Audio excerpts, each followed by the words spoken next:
Muy bien, Jacinto. Parece que hoy, como dice el tango, mano a mano hemos quedado. Somos pocos, pero bueno, hijo. Muy bien, vamos a comenzar orando. Amén. Si puedes dirigirnos, Jacinto, para comenzar Sí, cómo no. la clase. Señor amado, gracias, gracias Dios Santo. Gracias por tu amor, gracias por tu misericordia, gracias por este día de vida que nos has dado, gracias por la bendición de ser tus hijos, gracias por estar aquí aprendiendo de tu palabra, esta oportunidad, este privilegio que nos das de aprender más, Señor, de tu palabra, de la historia, de todas estas cosas que sin duda, Señor amado, serán de bendición y de edificación para nuestras vidas. Padre, gracias por la vida de Hugo. Gracias, Señor amado, porque tú lo has llamado y lo estás usando, Padre, para beneficio y bendición de nuestra vida. Gracias, Señor, en el nombre de Jesús. Amén. Amén. Muy bien. Entonces, vamos a, ¿se está viendo la diapositiva ahí?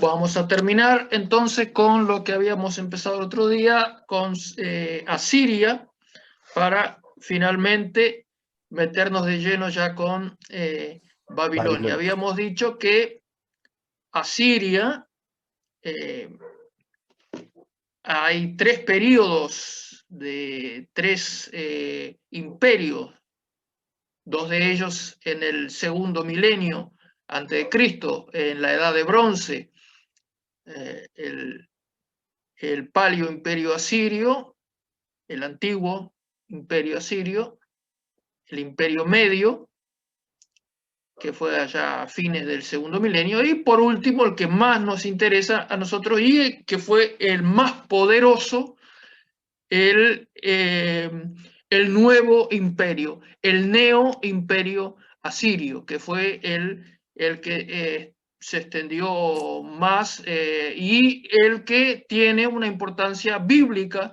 para nosotros porque es del que habla eh, eh, la Biblia. Habíamos visto algunos de esos reyes, algunos de acá, lógicamente no están todos, algunos, pero alrededor de el 700 y pico más o menos, es que Jonás es enviado a la capital del imperio asirio, Nínive. La capital primero había estado por muchos siglos en Asur, que es lo que le da el nombre al imperio asirio, a los asirios se llaman asirios porque vienen de Asur, que era el nombre de el dios de ellos. Pero hay un rey, no recuerdo cuál de ellos, que creo que Tiglat-Pileser me parece, eh, que decide, no se sabe por qué, decide trasladar la capital de Asur hasta Nínive. Entonces, Nínive, esa gran ciudad, eh, se convierte en la capital. Dios lo envía, no vamos a ver el relato porque lógicamente lo conocemos.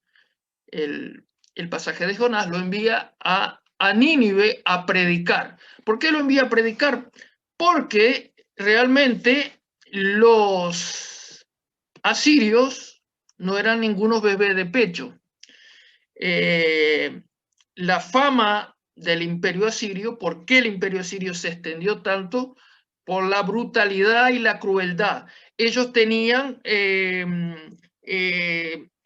sus principales herramientas de dominio y de extensión era el profesionalismo de sus soldados, también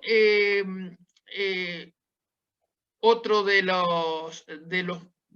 las causas por la que se extendió el imperio asirio era la concepción que ellos tenían de la conquista. que no eran solamente conquistadores para que les pagaran tributos y todo eso, sino que ellos tenían una concepción teológica de la conquista. Algo parecido a lo que se va a dar después, que lo vamos a ver Dios mediante ya a finales del curso con la conquista de América, esa idea teológica que tenía Cristóbal Colón, por ejemplo, y que tenían los conquistadores en América. Ellos tenían una concepción teológica, ellos pensaban que era su deber conquistar. Bueno, los asirios también. Los asirios pensaban que su dios Asur había hecho todas las cosas, entonces todo le pertenecía a él. Entonces, era ilegal que una ciudad tuviera un rey que no fuera asirio. ¿Ah? Y era ilegal que se adorara otro dios, porque los otros imperios, como vamos a ver, el imperio medo-persa, el imperio romano, después permitía que cada pueblo siguiera adorando a sus dioses tranquilamente, no había problema. El problema era que Asiria pensaba que no. Asiria pensaba, no, nosotros tenemos que mandar nosotros y nuestro rey, nuestro Dios es el que tiene. O sea que el profesionalismo de su ejército, su concepción teológica de la conquista, y utiliza como arma principal el terror. Asiria utiliza el terror, los grandes castigos, los desollamientos, los empalamientos, todo eso era común en Asiria. ¿Eh? Por eso que ellos sembraban el terror. ¿Eh? Entonces, Asiria no permitía que ningún pueblo se sublevara. ¿Eh? Esto le va a dar esa fama que, bueno, que nosotros conocemos bien de los asirios, que son el pueblo más cruel. Entonces Dios lo manda a Jonás a predicar por el 700 y pico. ¿Eh? La Biblia dice que Jonás vivió en el tiempo del rey, no me acuerdo ahora, por el 700 y pico. ¿Ah? Entonces, por ahí, 760 más o menos, dice acá la... Ahí está.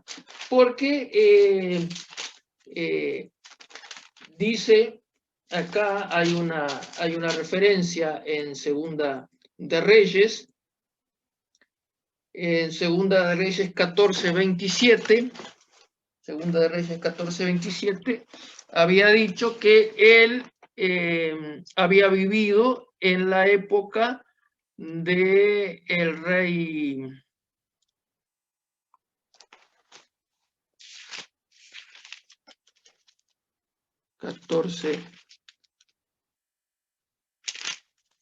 de Jeroboam II, en la época de Jeroboam II, en el reino del norte. ¿Ah? Entonces dice, porque Jehová miró la muy amarga aflicción, no, antes en el 25 había dicho, él restauró, hablando de Jeroboam, los límites de Israel desde la entrada de Amat hasta el mar de Arabá, conforme a la palabra de Jehová, Dios de Israel, el cual le había hablado a su siervo Jonás. Entonces vivió en la época de Jeroboam II, y Jeroboam II vivió en el 700 y pico. O sea que él, más o menos por esta época, más o menos, él va a predicar ahí. ¿Ah? Unos 100 y pico años antes de la caída del imperio asirio. No nos olvidemos que el imperio asirio cae en el 612 antes de Cristo, ¿no? Y en el 700 y pico largo va a predicar Jonás. Dios lo manda y él, bueno, como todos sabemos, conocemos la historia, se toma una nave para irse a lo que hoy sería el sur de España, por ahí por cerca del Peñón de Gibraltar, por ahí por esa zona es lo que dice una nave para Tarsi, creo que dice, ¿no?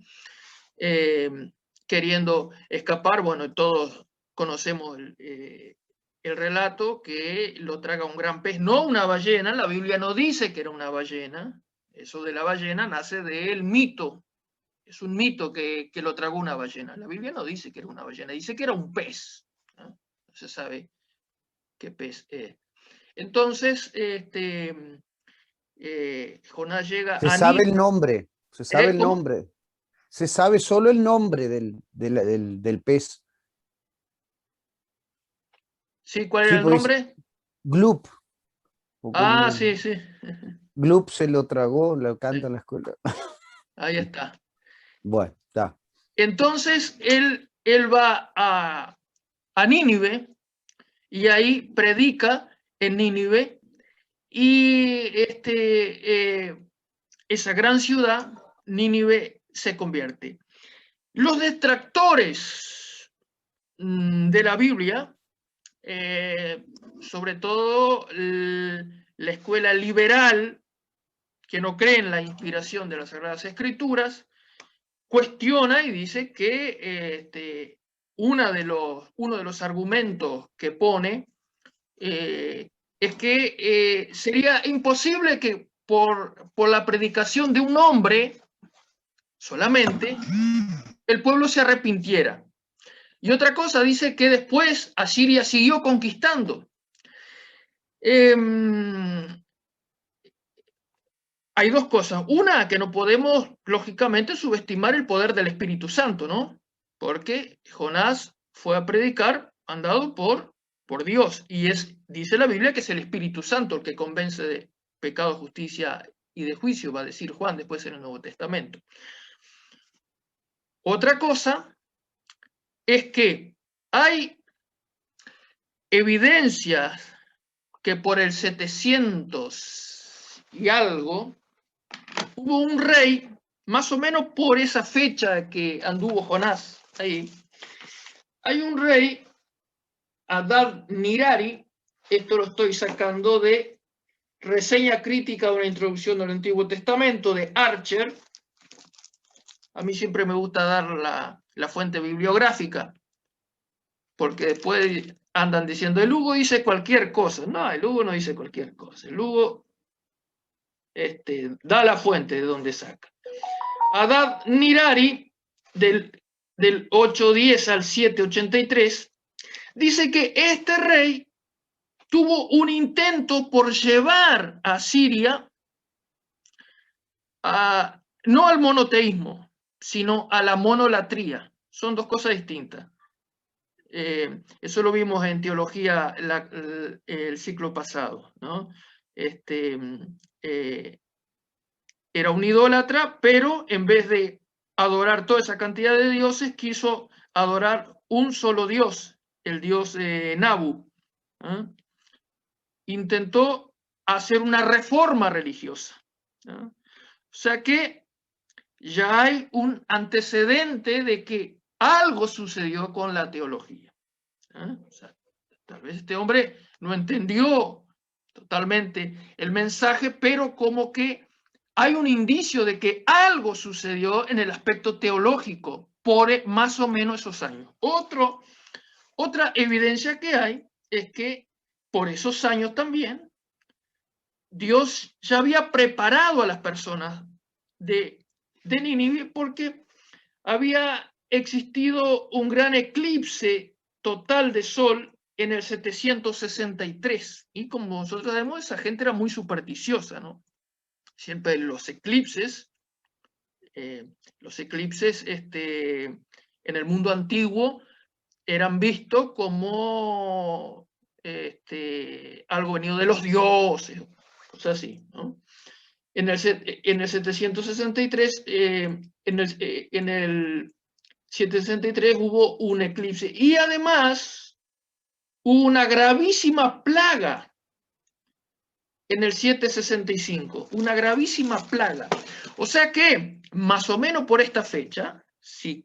En la Biblia, ¿Cómo? en la Biblia Vida Plena dice 2 plagas. Sí, 2 plagas. Acá también dice 2. Sí. Sí. Entonces, ¿qué pasa? Ya el pueblo como que ya estaba, como que Dios lo había preparado. Entonces, usted imagínese, 2 plagas, un eclipse, y aparece este personaje extraño de una tierra extraña. Y la tendencia a monoteísmo, si bien no era monoteísmo Y como la vos decís, pero tendencia, había una ahí tendencia está. ya. Entonces, coincide como que Dios ya estaba preparando. O sea que no es descabellado pensar como nos acusan los liberales de que nosotros estamos creyendo esto como si fuera, ellos dicen que creemos en una fábula. No es una fábula, ¿ah? Hay argumento histórico que confirma que en esa zona, ¿ah?, algo sucedió en el plano espiritual. Es cierto que ese arrepentimiento solamente parece que tocó esa generación. Es cierto que después ellos siguieron con sus prácticas de rapiña y todo esto, pero ¿qué pasó? Dios juzgó esa generación. Esa generación se arrepintió. Lo que hizo después las otras generaciones, bueno, Dios lo mandó a Jonás a esa generación. Esas personas se arrepintieron, ¿ah? 100 y pico años antes de la caída del Imperio Asirio, que fue en el 612 antes de Cristo. Muy bien. Sennacherib, conocido, viejo conocido nuestro, por Isaías y por los libros históricos, Reyes y Crónicas, Sennacherib, el que intentó invadir Judá, y el rey Ezequías va a consultar a Isaías. Isaías alienta a Ezequías y dice, no va a entrar acá, ¿ah? Y Sennacherib luego escribirá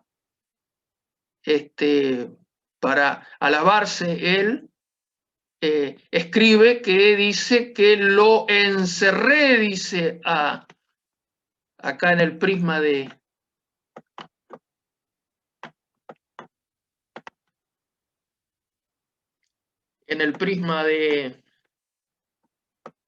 no sé si se ve ahí, en ese prisma de arcilla. Creo que ustedes no lo están viendo porque le queda justo arriba de la parte esta. No, se ve, Ahí, sí. ¿sí? ¿Se Se ve, ve? sí. Muy bien. Él escribe ahí en la escritura cuneiforme, la de aquella época, escribe, encerré como un pájaro a Ezequías de Judá, porque él se alaba, ¿no? Sennacherib. Pero lo que no dice es que no pudo entrar a Judá.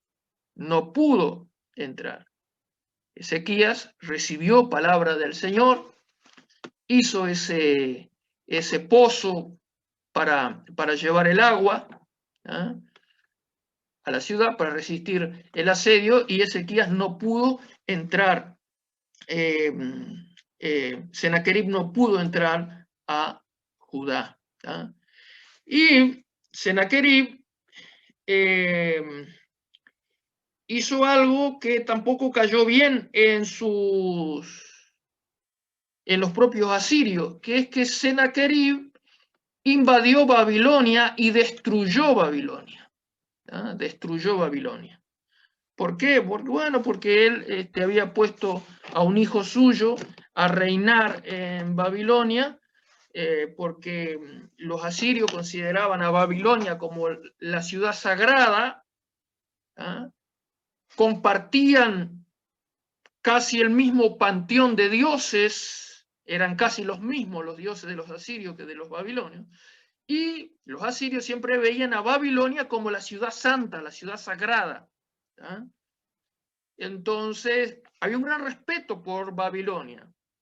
Entonces, Babilonia, cuando el imperio asirio siempre se trató de poner algún gobernante que fuera o hermano del rey o algo de eso, ponerlo ahí alguien de confianza. Había puesto Sennacherib a su hijo.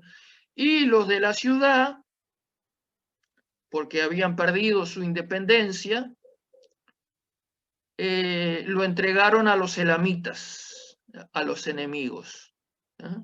Y lo mataron. Entonces Sennacherib, en venganza, arrasó Babilonia, la desarmó totalmente y tiró todo al Éufrates, los ladrillos, todo.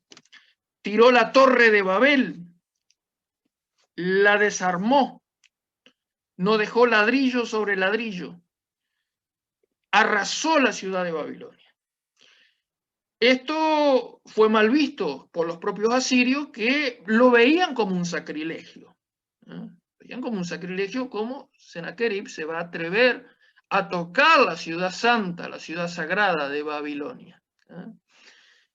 Y este mismo Sennacherib fue el que intentó tomar Jerusalén. Y ese hijo era el que iba a reinar, el que iba a seguir después de su muerte. Bueno, ese hijo fue muerto. Y él, en vez de dejar a el otro hijo que le seguía, decidió dar instrucciones antes de morir para que su hijo menor fuera quien heredara el reino. Eso trajo el descontento de sus hijos mayores, que lo mataron, conforme dice Isaías. Isaías dice que lo mataron mientras adoraba a su Dios o algo así, no recuerdo cómo es que dice ahí, ¿no? Lo mataron sus hijos. Y es así, los hijos lo mataron. ¿Por qué? Porque él decidió poner en el trono al hijo menor, a Esaradón. ¿No? Y Esaradón fue el padre del gran Asurbanipal. Asurbanipal fue el rey más conocido de Asiria, porque se atrevió a llevar el imperio hasta el mismo Egipto. Hasta el mismo Egipto llegó a conquistar Asurbanipal. Y Asurbanipal es es el Asnapar que dice Esdras 4:10. Y es conocido por la primera biblioteca, la gran biblioteca de Asurbanipal, donde tenía miles de volúmenes en arcilla, ¿no? En aquella época todo se escribía en arcilla, ¿no? La mayoría de esos libros se conservan hoy en día, ¿no? La mayoría han llegado hasta nuestros días. Y gracias a Dios que esos libros no están en esa zona donde hoy está Irak y todo eso. Fueron sacados de ahí. Y uno dice, pero ¿cómo toda esa riqueza arqueológica no está en el lugar donde debería estar? ¿Por qué está o en el Museo Británico, o en Francia, o en otros lugares? Es lamentable, pero a su vez fue lo que salvó todo eso, porque hace unos años el ISIS, el Estado Islámico, hace 6, 7 años, cuando tomó esa zona, destruyó todo, puso dinamita, incluso en algunas zonas arqueológicas que se había desenterrado, palacios que salieron a la luz, lo poco que quedaba ahí, el ISIS dinamitó, y las pocas estatuas que había y cosas ahí las destruyó, porque con la idea de que todo eso era idolatría y que eso debía destruirse. Entonces el ISIS destruyó, hermanos, destruyó riqueza arqueológica, riqueza histórica de aquella época. Entonces, menos mal que estos libros de la biblioteca de Asurbanipal estaban resguardados en otros lugares. sino el ISIS los hubiera destruido totalmente, diciendo que eso era idolatría, que lógicamente lo es idolatría, pero para nosotros tiene un interés histórico, arqueológico, cultural. ¿Ah? Entonces, en una palabra, se preservó toda esa riqueza, porque mucha de esa riqueza se sacó de esa zona, porque toda esa zona de Babilonia, Asiria, es toda la zona donde está actualmente Irak. Aparte, otra cosa, cuando los soldados de Estados Unidos entraron a Irak en el gobierno de Saddam Hussein, bombardearon lugares. Entonces, si todo eso estuviera todavía en Irak, hubiera sido destruido, porque los soldados bombardearon, tiraron bombas por todos lados, ¿no? Entonces, muchas de esas riquezas arqueológicas, históricas, para nosotros se han perdido totalmente por el fanatismo de ISIS en algunos casos, otros por la contingencia de la guerra, pero gracias a Dios muchos de todos esos descubrimientos se han mantenido. ¿Ah? Así que, finalmente, bueno, ¿se acuerdan que habíamos dicho esto? ¿Qué sucedió acá en el 722 antes de Cristo? Esto es pregunta examen, ¿eh? ¿Qué sucedió acá? Fue la caída de Samaria por Asiria. La caída de Samaria, muy bien, la caída de Samaria. Esto va para examen, 722, caída de Samaria. ¿Ah? Y hoy vamos a ver 587, caída de Jerusalén. Eso lo vamos a ver ahora, Dios mediante, en un rato. Así que, en el esplendor del imperio asirio, esa brutalidad del imperio asirio, esa crueldad, fue lo que también ocasionó su derrumbe. ¿Por qué? Porque los asirios, al ser tan crueles, no los quería nadie. Entonces, cuando otros pueblos se empezaron a unir, que ahora lo vamos a ver dentro de un rato, para pelear contra Asiria, al final Asiria no tenía ningún aliado. Entonces, todo eso que le jugó a favor en un tiempo, esa política de terror, terminó jugándole en contra. Aparte, en el 626 se murió Asurbanipal, el gran Asurbanipal, y el imperio entró a decaer, y finalmente en el 612, finalmente el imperio asirio cayó. Aunque ustedes van a ver en algunos libros 609, dice también. Pero en el 612 cayó Nínive, ¿no?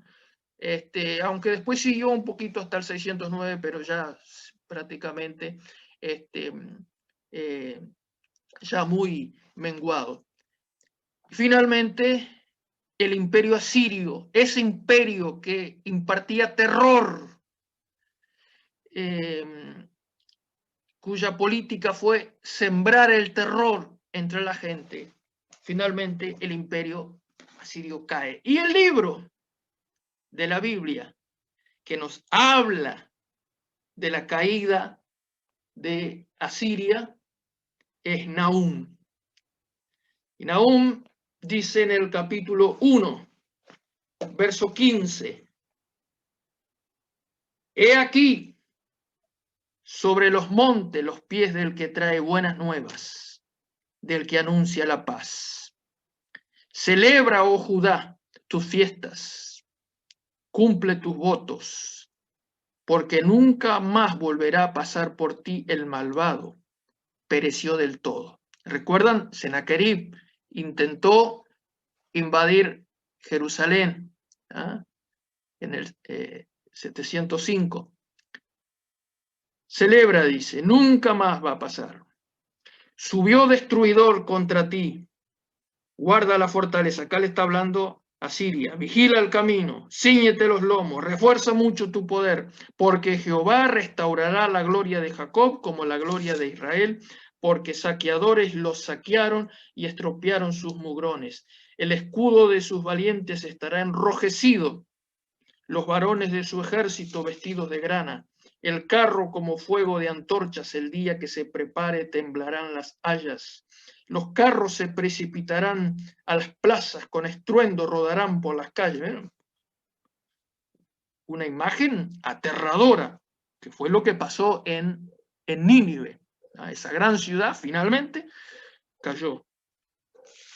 Su aspecto será como antorchas encendidas, correrán como relámpagos. Claro, por el metal de las ruedas, ¿no? Que en los carros, que aparte le ponían esas lancetas, entonces daba la idea de que fueran como si fueran torchas encendidas, ¿no? Se acordará él de sus valientes, se atropellarán en su marcha, se apresurarán a su muro y la defensa se preparará. Las puertas de los ríos se abrirán y el palacio será destruido. Los ríos, acá se está refiriendo a ríos de soldados, ¿no? Porque eran miles de soldados. Después vamos a ver los pueblos que se aliaron para entrar a Nínive. Era como si fueran ríos de soldados.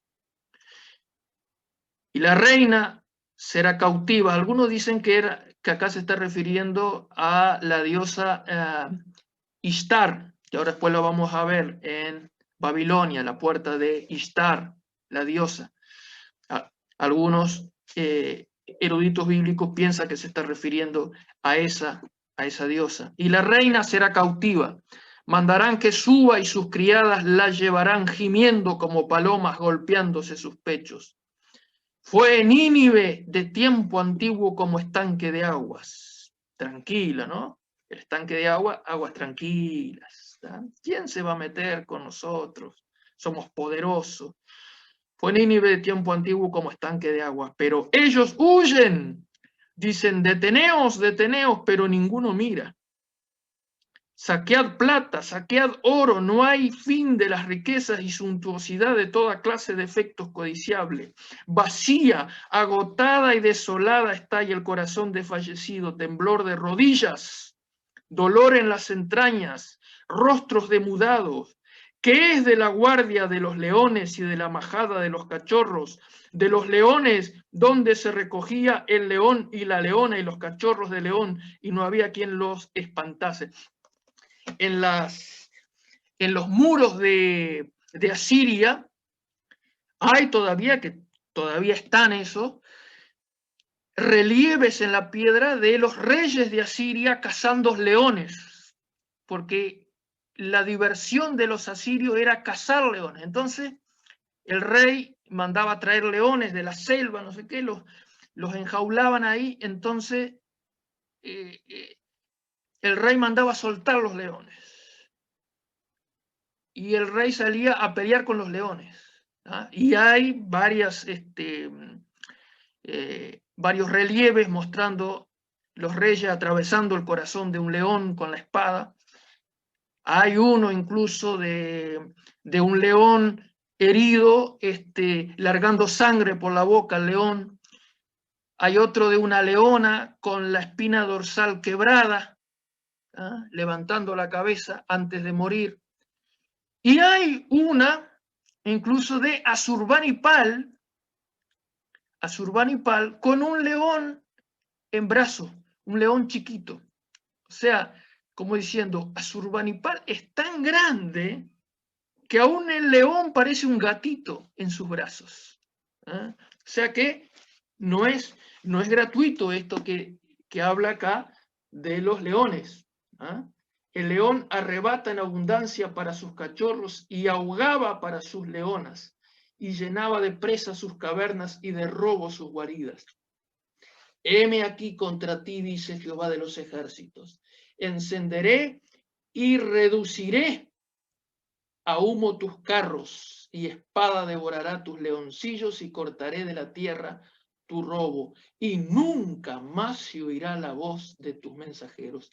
¡Ay de ti, ciudad sanguinaria, toda llena de mentira y de rapiña, sin apartarte del pillaje! Y miren esta imagen acá: chasquido de látigo y fragor de ruedas, caballo atropellador y carro que salta, jinete niesto, y resplandor de espada, resplandor de lanza, y multitud de muertos, y multitud de cadáveres, cadáveres sin fin, y en sus cadáveres tropezarán. Mire esto, yo pienso que ni Steven Spielberg ha podido pintar de mejor manera que este relato bíblico, ¿no? Cadáveres sin fin, dice, y en sus cadáveres tropezarán a causa de la multitud de las fornicaciones de la ramera de hermosa gracia, maestra en hechizos. Ya habíamos dicho la clase pasada que en la biblioteca de Asurbanipal la mayoría de las tablillas eran sobre hechizos, porque eran muy supersticiosos, y Asurbanipal mismo, a pesar de todo su poderío y sombría, que andaba cazando leones, que esto, que aquello, sin embargo tenía un gran temor de las fuerzas demoníacas, y dice que mandó hurgar por todos lados donde había tablillas con conjuros para poder defenderse, o sea, de esos demonios. Ellos eran muy supersticiosos. La multitud de las fornicaciones de la ramera de hermosa gracia, maestra en hechizos, que seduce a las naciones con sus fornicaciones y a los pueblos con sus hechizos. Heme aquí contra ti, dice Jehová de los ejércitos, y descubriré tus faldas en tu rostro, y mostraré a las naciones tu desnudez y a los reinos tu vergüenza, y echaré sobre ti inmundicias, y te afrentaré y te pondré como estiércol. Todos los que te vieren se apartarán de ti y dirán: Nínive es asolada. ¿Quién se compadecerá de ella? ¿Dónde te buscaré consoladores? ¿Eres tú mejor que Tebas, que estabas asentada junto al Nilo, rodeada de aguas, como baluarte era el mar y agua por el muro? Tebas fue por mucho tiempo la capital del imperio egipcio, ¿eh? Tebas. Entonces acá hace una referencia a Tebas, y también a Etiopía. Etiopía era su fortaleza, y también Egipto, y eso sin límite. Fut y Libia fueron sus ayudadores. Sin embargo, ella fue llevada en cautiverio. También sus pequeños fueron estrellados en las encrucijadas de las calles. Y sobre sus varones echaron suerte, y todos sus grandes fueron aprisionados con grillos. Tú también serás embriagada y serás encerrada. Tú también buscarás refugio a causa del enemigo. Todas tus fortalezas serán cual higueras con brevas, que si las sacuden caen en la boca del que las ha de comer. He aquí tu pueblo será como mujeres en medio de ti. Las puertas de tu tierra se abrirán de par en par a tus enemigos. Fuego consumirá sus cerrojos. Provéete de agua para el asedio. Refuerza tus fortalezas. Entra en el lodo, pisa el barro, refuerza el horno. Allí te consumirá el fuego, te talará la espada, te devorará como pulgón. Multiplícate como langosta, multiplícate como el langostón. Multiplicaste tus mercaderes más que las estrellas del cielo. La langosta hizo presa y voló. Tus príncipes serán como langostas, y tus grandes como nubes de langosta que se sientan en vallado en día de frío. Salido el sol se van, y no se conoce el lugar donde están. El imperio asirio, que decía que iba a ser eterno, que no tenía fin, dice, es como la langosta cuando hace frío, que después que sale el sol se van. Se fueron a Asurbanipal, se fue Senaquerib, Salmanasar, Tiglat-Pileser, todo eso, ¿dónde están? Durmieron tus pastores, oh rey de Asiria, reposaron tus valientes. Tu pueblo se derramó por los montes y no hay quien los junte. No hay medicina, mire qué tremendo esto, No hay medicina para tu quebradura. La medicina para Siria había llegado en el 700 y pico con la predicación de Jonás. O sea que ellos no pueden decir, yo no conocía a Dios. Hicimos esto porque no conocíamos, porque el Señor había mandado a su profeta a predicar. Y ahora dice, no hay medicina para tu quebradura. Tu herida es incurable. Todos los que oigan tu fama batirán las manos sobre ti, porque ¿sobre quién no pasó continuamente tu maldad? Así que el imperio asirio, hermano, por más que haya crecido, el imperio asirio finalmente fue totalmente barrido de sobre la faz de la tierra. No le sirvió nada todo ese poderío, y todavía quedan en los muros las inscripciones con esos leones, ¿no? Los reyes cazando leones, pero todo ese poderío no le sirvió de nada. Y entonces ahora pasamos a el otro imperio que le sucedió, que es el de Babilonia.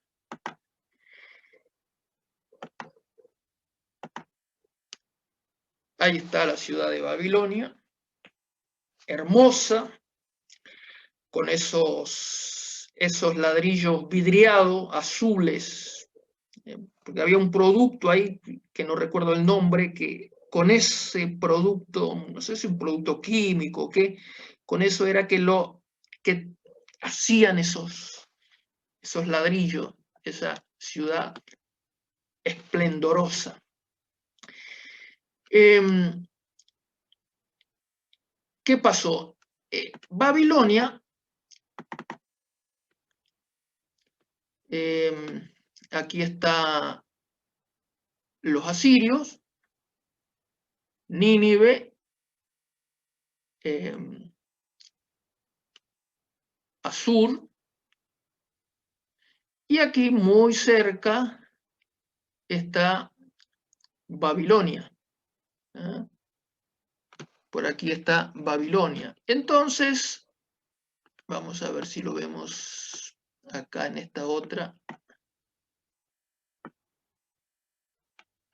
que se ve un poco mejor.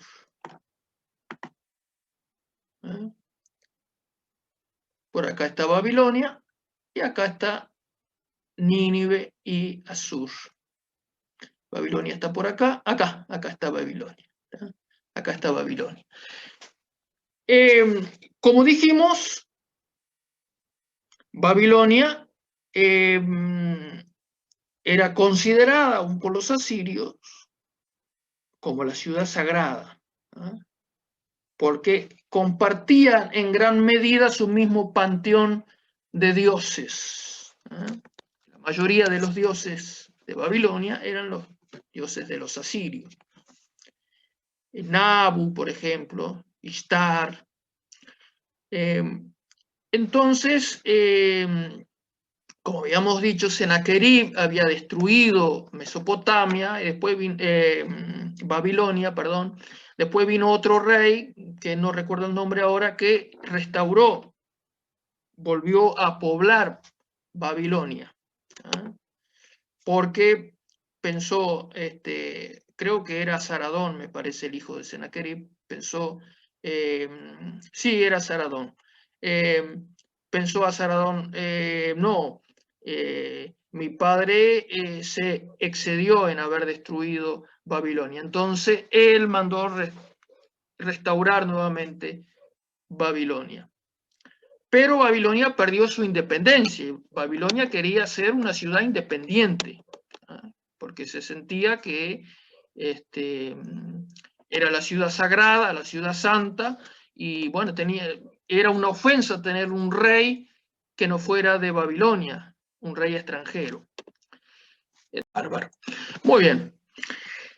En Babilonia se estaba gestando una revuelta. se estaba gestando ya por el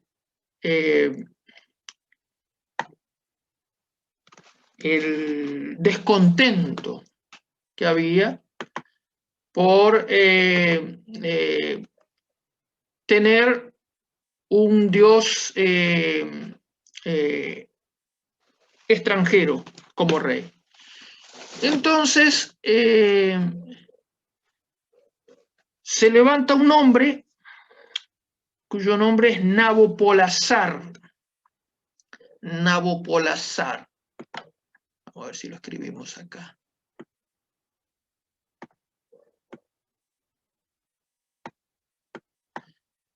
Nabopolassar empieza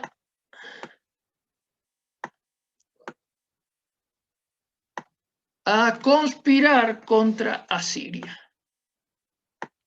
en pleno imperio asirio, Nabopolassar, cuyo nombre es muy curioso porque el nombre, la traducción del nombre quiere decir el que no tiene origen o algo así, el que no se sabe de dónde viene, porque no tenía un origen noble. Nabopolassar parece que había sido un gobernador, un simple gobernador de la ciudad, pero no el rey. Parece que había sido un simple gobernador de una de las etnias que vivían ahí en Babilonia, porque convivían varias etnias. Y este Nabopolassar, este que no se sabía de dónde había venido, que no tenía un origen noble, no era hijo de reyes ni nada, empieza a conspirar contra el imperio asirio y empieza a hacer alianzas, ¿ah? Empieza a hacer alianzas con otros pueblos y consigue la ayuda de pueblos de esta zona, de los hititas más por acá, de los elamitas del desierto, principalmente de los medos que estaban por acá, de los medos, ¿no? Entonces aprisionan a Siria, a Nínive, una especie de tenaza. Todos estos pueblos, se juntan todos estos pueblos, liderados por Nabopolassar, Babilonia, los medos acá, esta zona,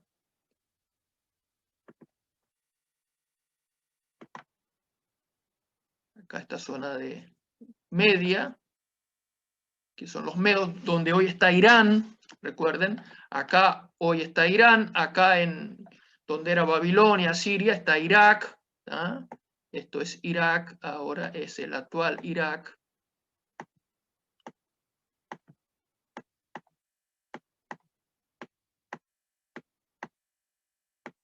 Acá es el actual Irán. Estos pueblos se juntan para hacerle la guerra a Nínive. Y los asirios, como tenían esa política de terror y todo eso, no encontraron ningún aliado. Todos estos pueblos peleando contra Nínive, nadie salió a defenderlos. ¿Quién iba a defender a los asirios si todo el mundo los odiaba? Entonces, finalmente, Nínive en el 612, Nínive cae. ¿Ah? Cae Nínive, la ciudad, lo que hemos leído recién de Nahum. ¿Ah? Nahum ya había profetizado la caída de Nínive. ¿Ah? Algunos años antes había profetizado Nahum. Y se dio exactamente tal como Nahum lo había profetizado. Terror, invasión de soldados, muerte, destrucción. ¿Ah? Nínive fue totalmente arrasada. Y entonces Nabopolassar. Pero después que se muere Nabopolassar, ¿quién sube al trono, un viejo conocido nuestro, Nabucodonosor. Porque si yo digo Nabopolazar, pasa sin pena ni gloria, pero si digo Nabucodonosor, todos enseguida vamos a recordar el libro de Daniel, ¿verdad? Nabucodonosor, el hijo de Nabopolazar.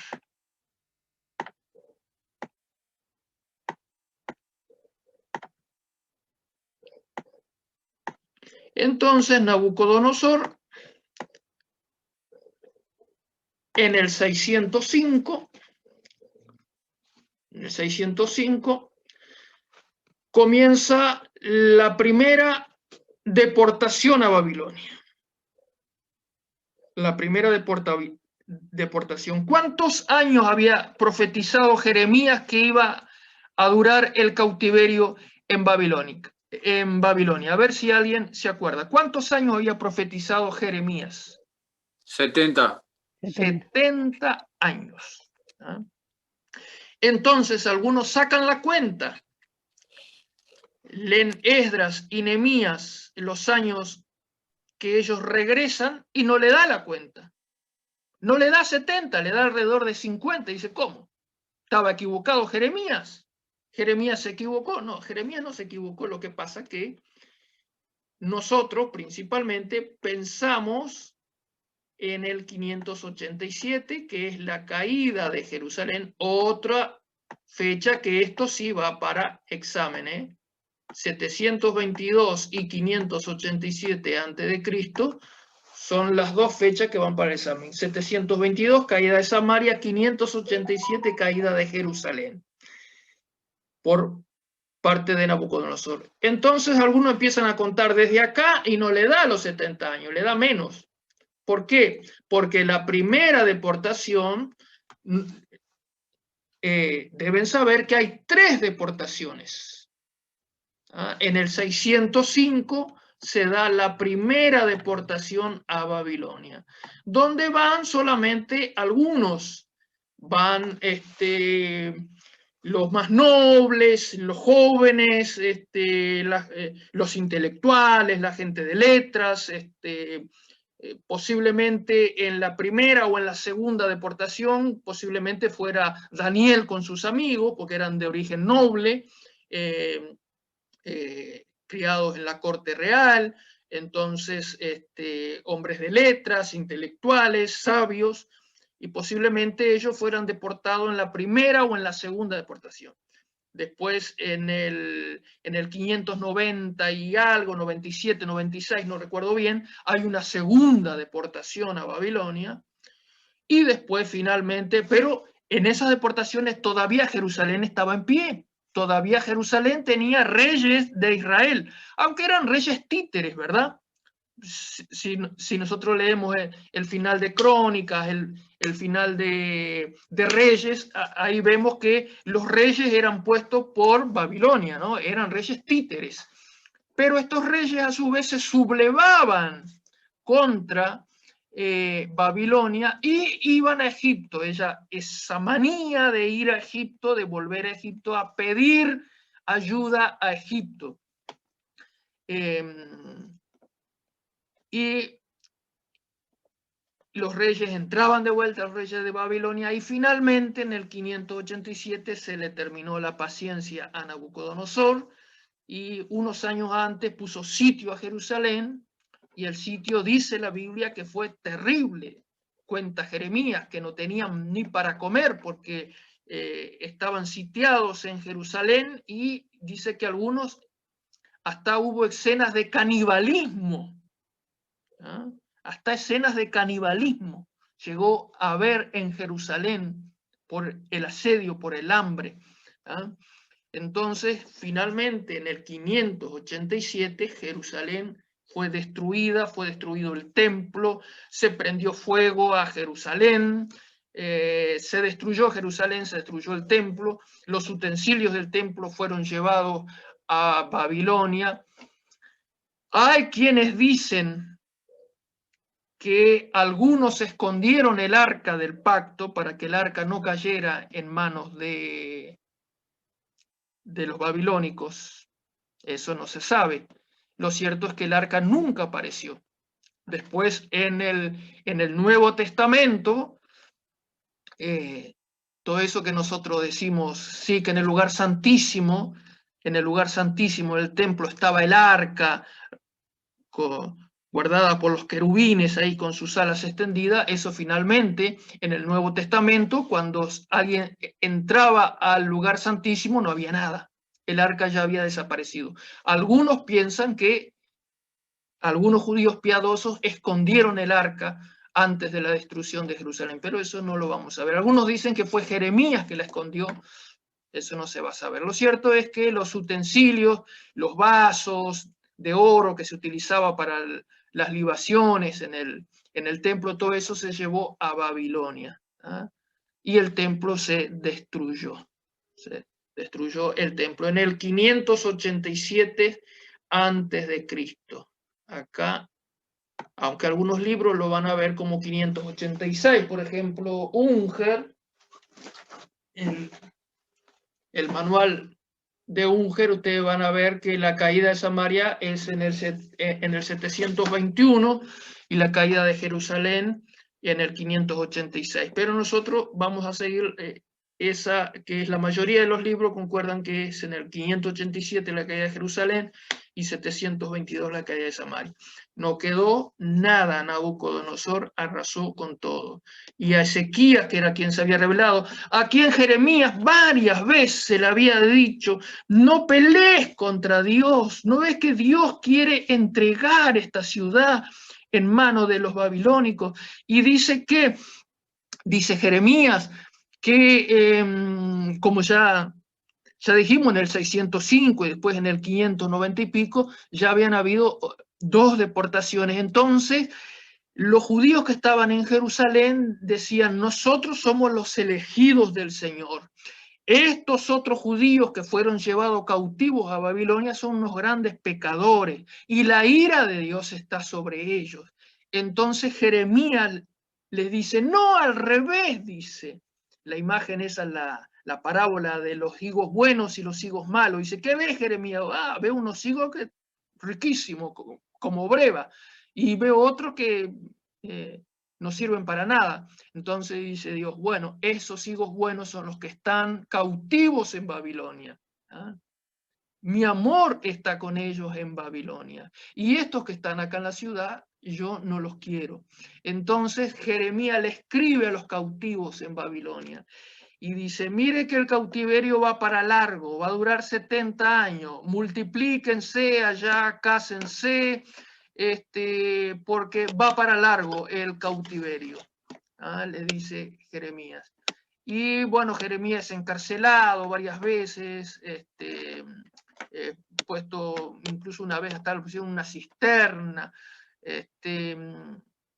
y porque Jeremías decía, entréguense a Babilonia, no adelanta seguir resistiendo. Y bueno, Ezequías se entrevista varias veces el rey con Jeremías, dice, dame palabra de Dios, y Jeremías le dice, pero la palabra de Dios ya te la he dicho hace rato, entregate al rey de Babilonia, entregate.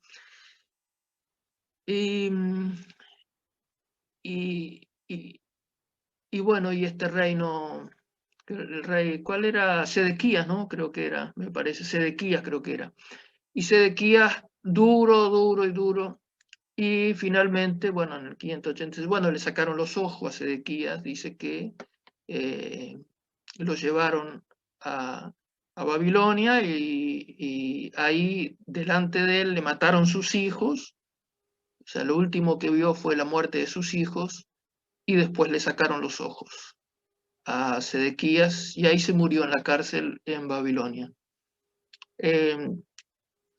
Así que en el 587 cae Jerusalén en manos del imperio babilónico.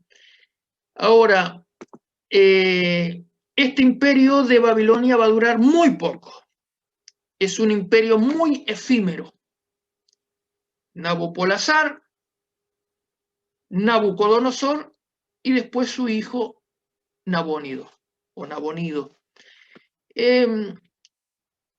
Este imperio va a tener muy corta vida, el imperio babilónico. Babilonia, vamos a ver si borramos esto acá.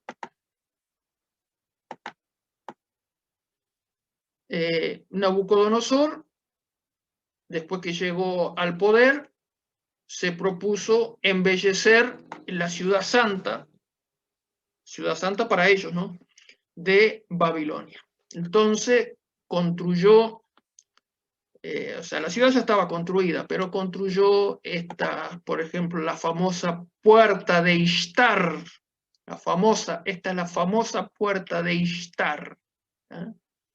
La puerta de Ishtar, que era donde entraban los ejércitos. Tenía 8 puertas la ciudad. Aunque Herodoto en el 500 y pico, el historiador griego dice que tenía 100 puertas, pero en realidad le agregó más de 90. En realidad tenía 8 puertas, Babilonia. Incluso dijo que los muros tenían cerca de 100 metros, pero no era ni cerca, pero el esplendor de la ciudad era tremenda. Tenía 8 puertas, pero esta era la puerta principal, la puerta de Ishtar, la diosa de la guerra, la diosa de la guerra, ¿ah? La puerta de la diosa Ishtar. Entonces, Nabucodonosor construyó esta puerta con ladrillos vidriados, ¿ah? Y acá uno entraba. Esta era la avenida por la que se entraba y por la que entraban todos los... el año nuevo de Babilonia, que no era el 1 de enero, como lo tenemos nosotros, ¿no? Se daba en marzo o en abril. Venían los dioses venían por el río Éufrates y entraban por esta puerta. Acá estaba la procesión. Entraban por esta puerta los dioses porque se decía que Marduk, el dios principal de Babilonia, que Marduk estaba cautivo. Entonces estos dioses venían a liberar a Marduk. ¿Por qué? Porque en esa fecha empezaba la primavera, ¿no? Entonces, bueno, habían estado en el invierno, entonces Marduk estaba pobre ahí. Y venían estos dioses, eso lo hacían todos los años, venían estos dioses y entraban por la famosa puerta de Ishtar, ¿no? Toda decorada. Y había una puerta también que le pusieron Marduk y Ninurta y Urash y todo eso. Claro, seguro, porque eran 8 puertas, pero esta era la principal. La principal porque por acá entraba la procesión de los dioses, que los dioses iban a liberar a Marduk, ¿no? Entonces hacían terrible fiesta esos 3 o 4 días. Y aparte, esa puerta llevaba directamente a este Sigurat, que se dice que ahí estuvo la torre de Babel. No se olviden que ese fulano que les conté, asirio, Sennacherib, la había derribado, ¿se acuerdan? Unos 200 años antes. ¿Ah? Nabucodonosor levanta de vuelta este Sigurat que ellos le llamaban el Etemenanki, ¿ah? Donde acá se adoraba a Marduk y a los dioses, ¿no? Entonces entraba por esta puerta principal y acá iba directamente al Etemenanki, y por acá estaba el palacio de Nabucodonosor, estaba a la puerta, por eso esta era la puerta principal, la más bella, decorada. Y esta puerta se restauró y está en el Museo de Berlín, ¿no? En el Museo de Berlín, cuyo nombre es el Museo de Pérgamo de Berlín. Si algún día van a Alemania, vayan al Museo de Pérgamo en Berlín. esta misma puerta está ahí en ese museo. ¿Por qué? Porque Alemania, en principio del siglo XX, quería competir con los ingleses que tenían el famoso museo británico, y ahí tenían riquezas de Ur y de Egipto y todo eso, y el Louvre en Francia también tenía. Entonces, Alemania no se quería quedar atrás, entonces pagó una expedición para que encontrara a Babilonia, y quería tener, no se quería quedar atrás con sus museos, ¿no? Entonces va este hombre, no recuerdo el apellido, famoso, ya me va a venir a la memoria, famoso arqueólogo, lo agarra la Primera Guerra Mundial, pero está como 20 años escarbando y es el que encuentra todos estos palacios. O sea, ya se sabía que ahí estaba Babilonia. Había unos montículos y algunos años antes se había desenterrado una cosa, o sea que ya se sabía que era ahí. Aparte, como estaba al lado del río Éufrates, ya se sabía que esos montículos ahí estaba Babilonia. Entonces empieza a desenterrar y empieza a mandar cosas para Berlín.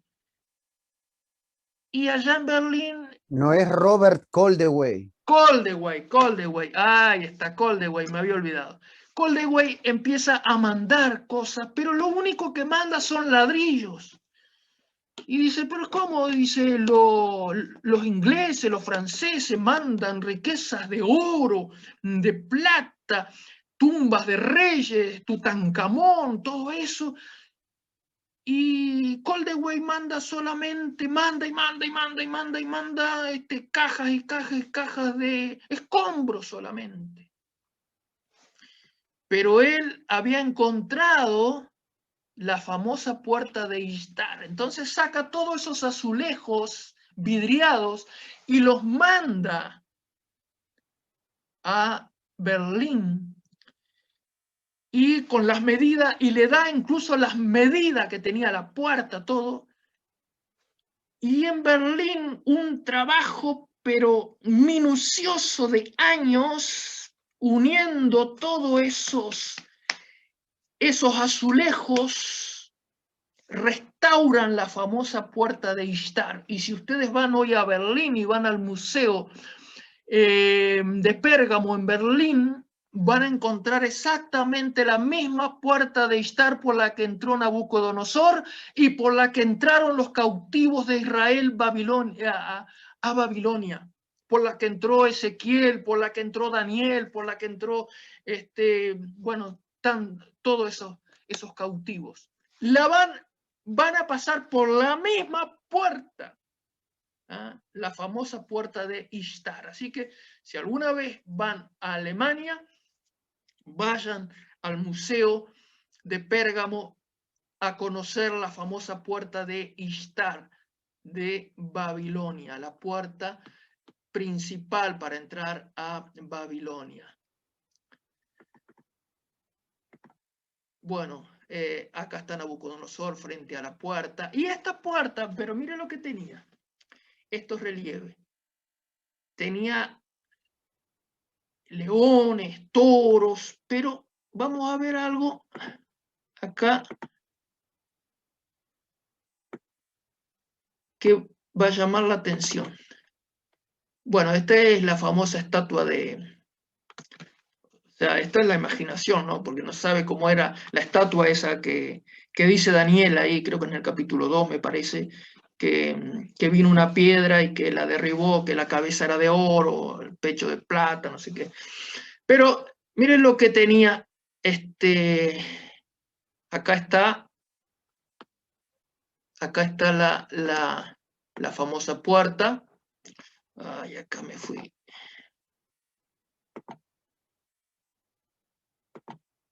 ¿Ahora se está viendo ahí? Acá tenemos la famosa puerta. Y acá tenemos este bicharraco. Que ustedes dirán, ¿pero qué es este bicharraco que aparece tantas veces ahí? Porque había toros, había leones, pero también aparecía este bicharraco. ¿Y qué es este bicharraco? Este bicharraco Dragón. es como un dragón. Es una especie de serpiente, vieron que es finito. Es finito, es una especie de serpiente que ellos le llamaban, tiene un nombre que yo no recuerdo ahora, pero ellos le llamaban, o sea, la traducción, ¿no? La serpiente aterradora. Y bueno, uno lo mira y dice, bueno, esto no aterroriza a nadie, ¿no? Nadie se asusta, pero ¿por qué le llamaban la serpiente aterradora? Porque era una especie de serpiente, pero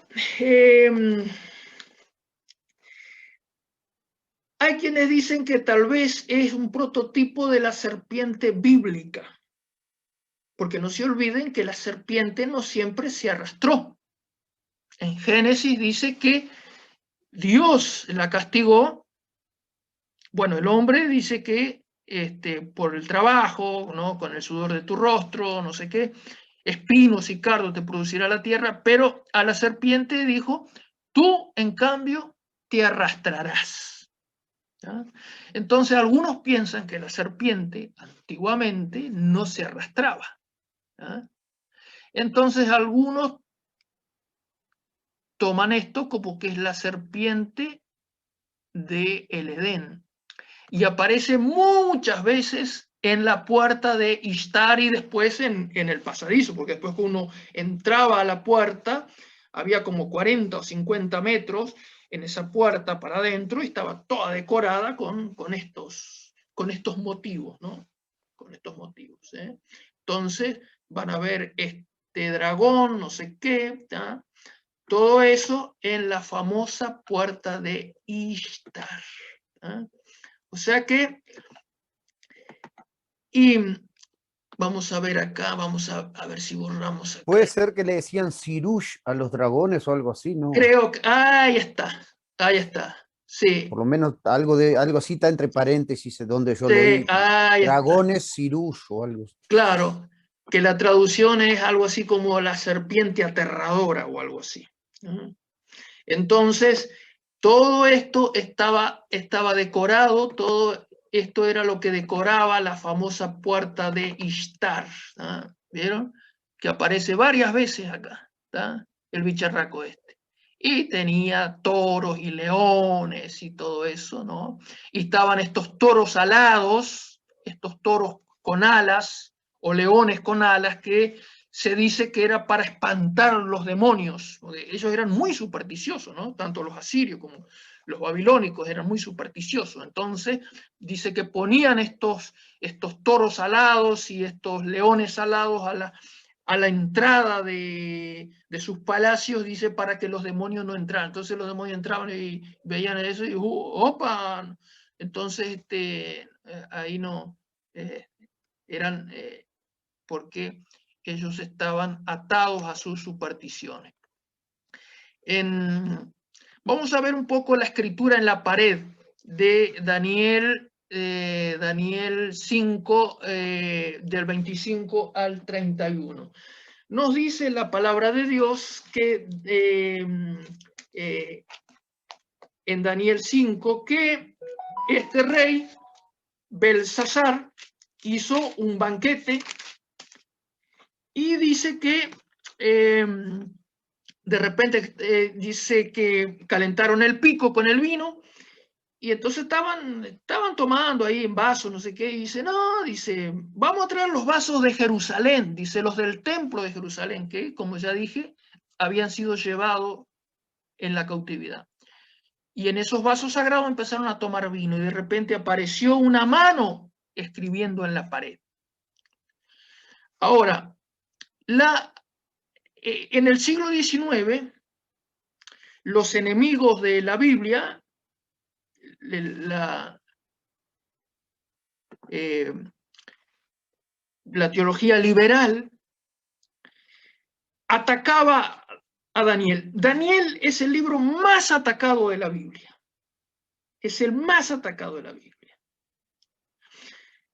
Y se dice que, decían ellos, que Daniel era todo fábula, porque acá hablaba el rey Belsasar 5.1, Daniel 5.1. El rey Belsasar hizo un gran banquete. Y este rey no aparecía.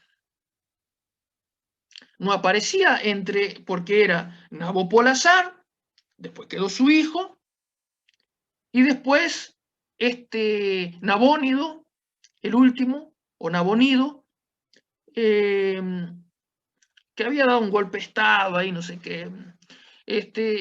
Pero Belsasar no aparecía como rey para la historia.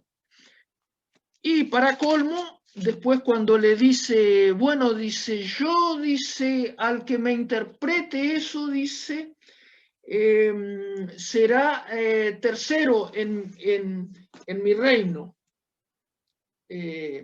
A ver dónde es que dice, será tercero en mi reino.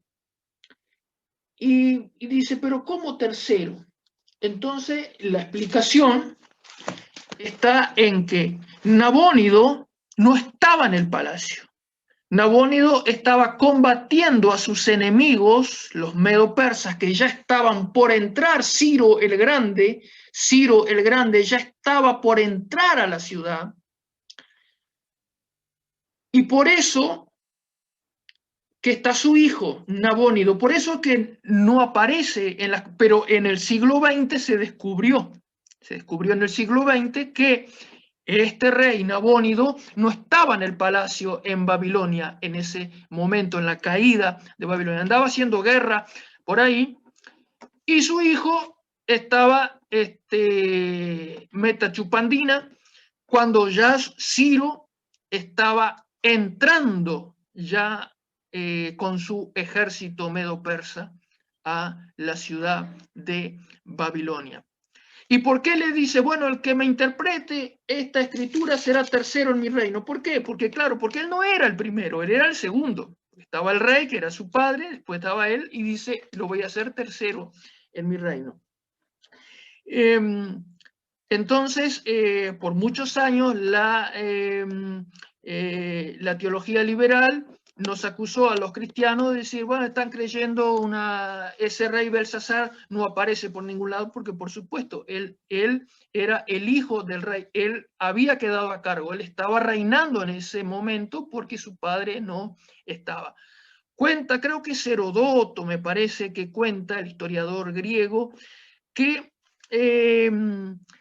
no sé si será cierto, ¿no? Pero lo cuenta Herodoto. Herodoto también a veces divagaba mucho, ¿no? Por eso, por ejemplo, cuando dijo que Babilonia tenía 100 puertas, ¿no? O sea, que hay que tomar un poco con pinza lo que dice Herodoto. Pero Herodoto dice que parece que, como ustedes saben, el Éufrates entraba por el medio de la ciudad, ¿verdad? Había un puente incluso porque la ciudad abarcaba las dos orillas y había un puente en Babilonia. Imagínense la ingeniería y el poderío de Babilonia en aquella época, sin máquinas, sin nada, para hacer un puente a través del Éufrates, que es un gran río, ¿no? El poderío que tenía Babilonia.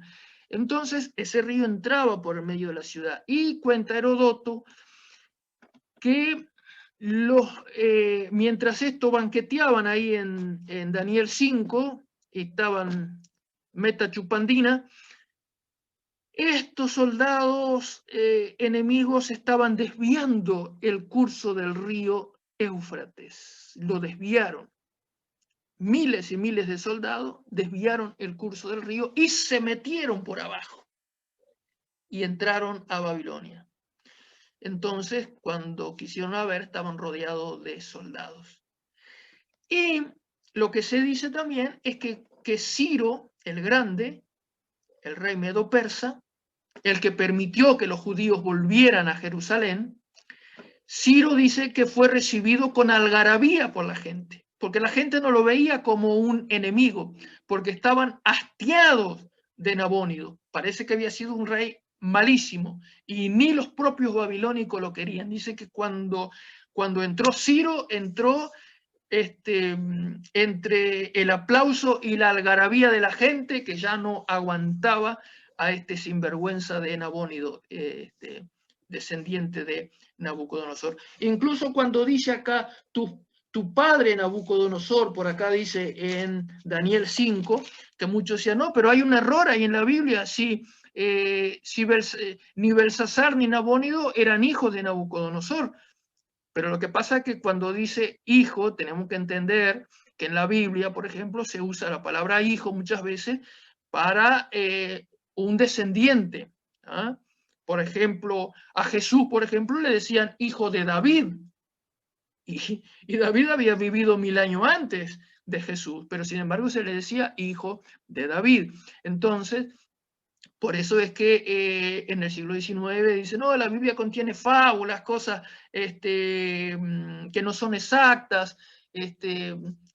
¿Cómo va a decir que Belsasar es hijo de Nabucodonosor? No, lo que estaba diciendo es que era descendiente de Nabucodonosor. Hay que entender el lenguaje bíblico, el lenguaje con el que se escribió la Biblia. Era común en aquella época decir así, como hoy en día, por ejemplo, se sigue usando, por ejemplo, se dice que los uruguayos somos los hijos de Artigas, por ejemplo, ¿no?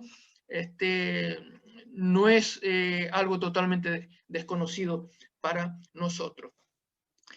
También vamos a ver algo, a ver si podemos, si nos da el tiempo de ver de la locura de Nabucodonosor, que dice la Biblia que Nabucodonosor en un momento enloqueció. Y bueno, él era muy ególatra, ¿no? Dice que hay cantidad de inscripciones en el palacio cuando encontró que siempre me olvido, Coldewey, cuando encontró encontró cantidad de escrituras donde él decía, yo hice esto, yo hice aquello, yo hice y entonces él era muy egoísta, ¿no? Yo hice esto, yo hice aquello. Y dice acá que él de repente tuvo ese sueño, ¿no? Entre paréntesis, quiero decir, entre paréntesis, algo sobre los famosos jardines colgantes de Babilonia. ¿Ah? Que se dice que fue una de las 7 maravillas del mundo antiguo, junto con las pirámides de Egipto, el faro de Alejandría, el coloso de Rodas, no recuerdo los otros, eran 7 maravillas del mundo antiguo. ¿Ah? Y uno de ellos eran los jardines colgantes de Babilonia. Entonces, siempre se dijo que en Babilonia, como Nabucodonosor se había casado con la reina, con una hija del rey de Media, que era quien lo había ayudado a Nabopolassar a conquistar Nínive. Entonces, para sellar esa alianza, casó a su hijo Nabucodonosor con una princesa de Media. Entonces, ella extrañaba su tierra, que era muy florida, con muchas... Entonces Nabucodonosor hizo los famosos jardines colgantes de Babilonia, que no eran colgantes, aparentemente eran como terrazas, ¿no? Donde se dice que había norias que elevaban el agua del río Éufrates y regaban esos jardines y para que su esposa estuviera contenta y no extrañara. Lo cierto es que parece, la mayoría, bueno, ya se está por terminar acá, pero si se termina seguimos la clase que viene. Aparentemente esos jardines no estaban en Babilonia, sino en Nínive. Porque llama la atención que Nabucodonosor en ningún momento menciona esos jardines. Él que era tan egoísta, tan ególatra, yo hice esto, yo hice aquello, yo construí la puerta. En ningún momento Nabucodonosor menciona los famosos jardines. Tampoco lo menciona